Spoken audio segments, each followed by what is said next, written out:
كل مرة بتسافر أماكن جديدة مختلفة، بتتعرف على طرق جديدة للسفر.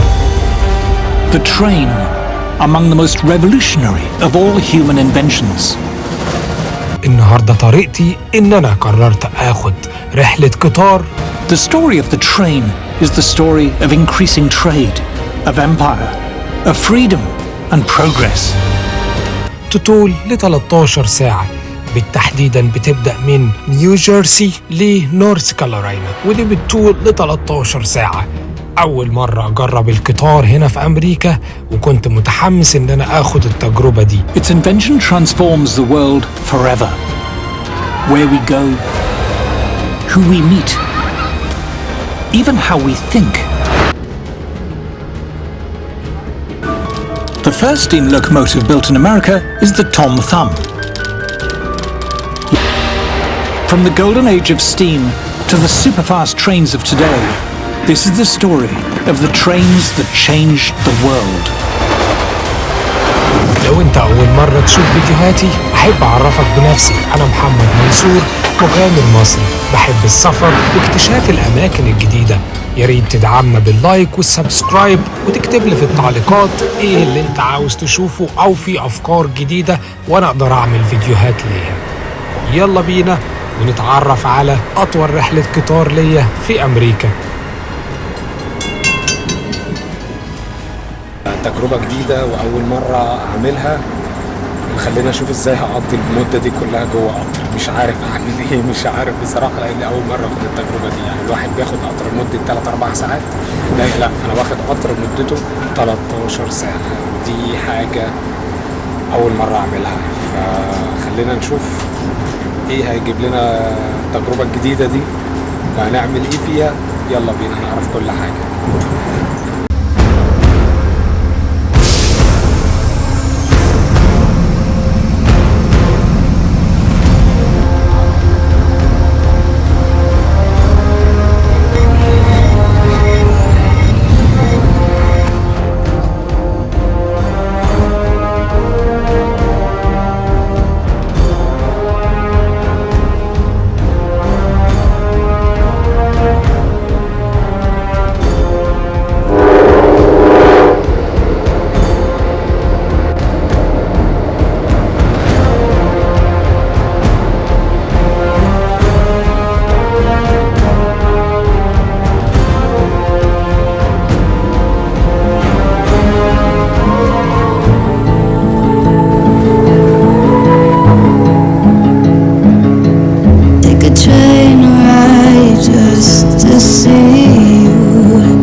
مش عارف، هو اللي بيعمل اناونسمنت فاني جدا، هو بيعملها بطريقه كوميديه.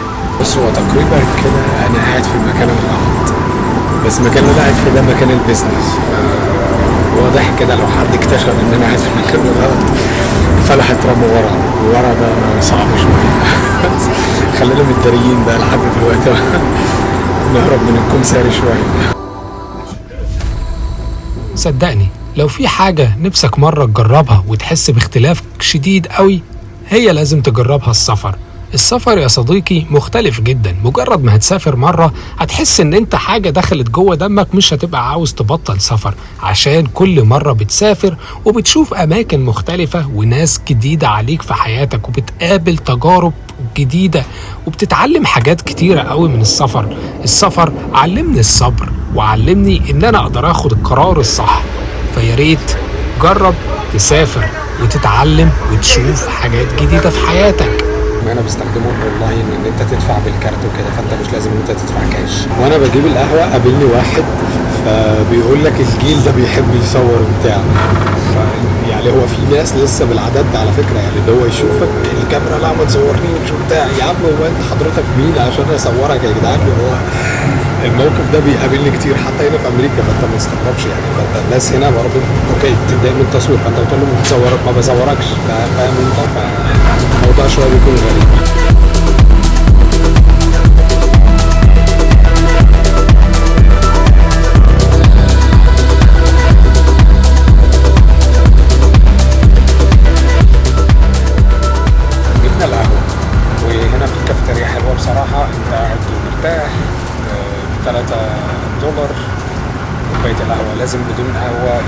مش هتكمل عشان الموضوع يبقى طويل قوي عشان نوصل ل 13 ساعة.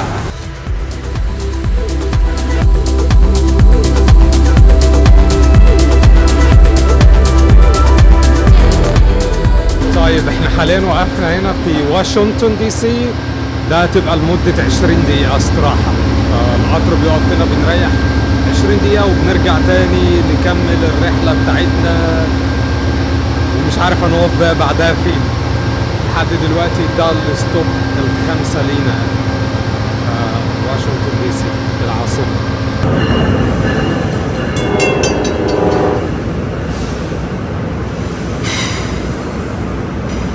احنا اتحركنا من واشنطن دي سي وبيقولوا ان احتمال يكون في مطر، فقالوا لي خلي بالك من الشنط بتاعتك فوق، فمش عارف ايه المية بتدخل جوه القطر ولا ايه، فربنا يسترها بقى، فلازم الواحد يبقى قاعد مخلي باله.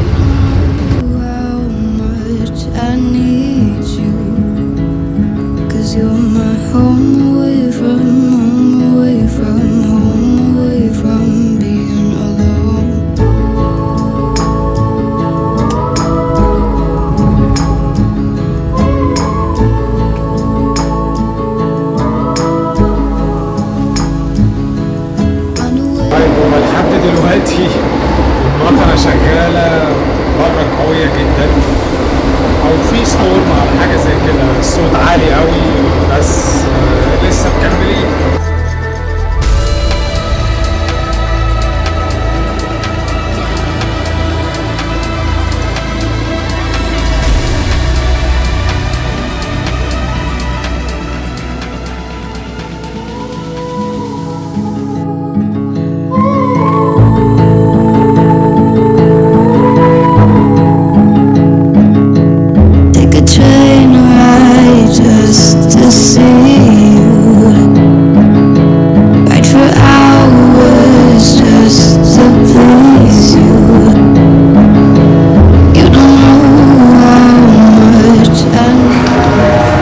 اخر محطة ليا بعد 13 ساعة بجد.